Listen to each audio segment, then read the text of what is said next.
Now we are getting into the monitoring aspect of our billing. So we've seen about billing alarm and billing metric. So we know that the billing metric is only stored in the region US East 1 in CloudWatch.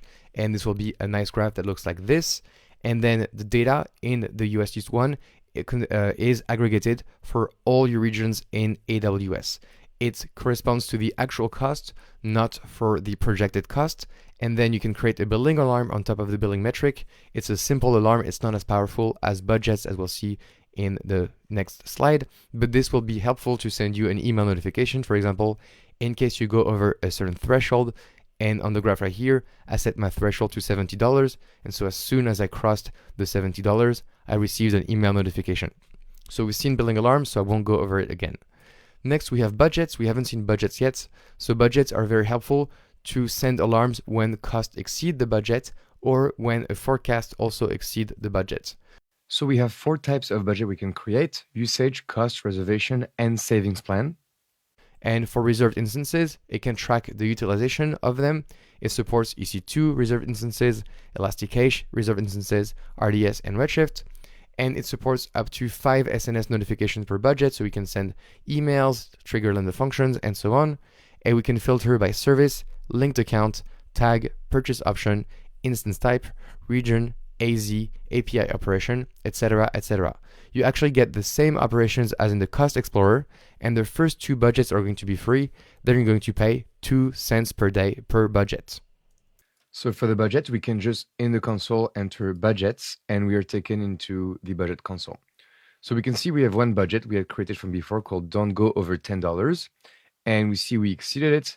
This was the budget, this is the amount used, and the forecasted amount, and the current versus budgeted amount. So it's just because I've been using my account a lot, so I went over it.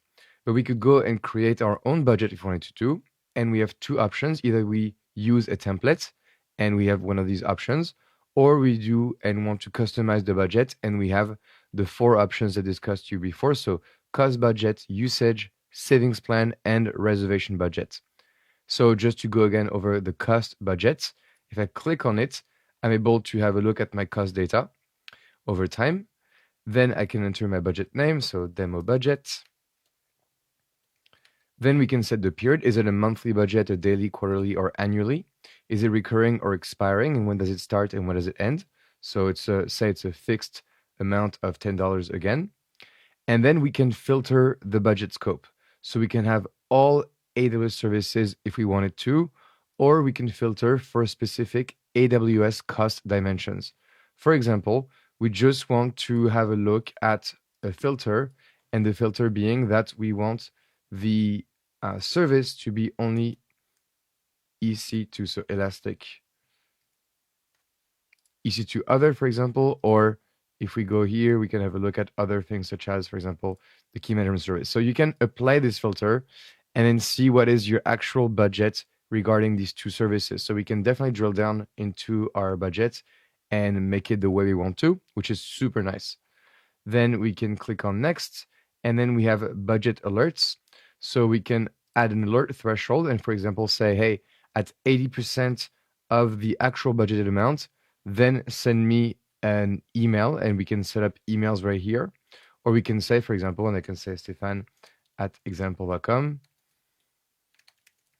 And also we can add another one, for example, say at 80% of the forecasted amount right here on the right-hand side, then again, send me an email at Stefan@example.com. And the cool thing is that here on this graph, we can see where the thresholds lie and then where we are at and so on. We can also, if we wanted to, drill down all these costs in Cost Explorer because these 2 things are linked. So that's it. I won't go over creating that budget, but we've seen all the options and now we understand how AWS budgets can be used. So I hope you liked it, and I will see you in the next lecture.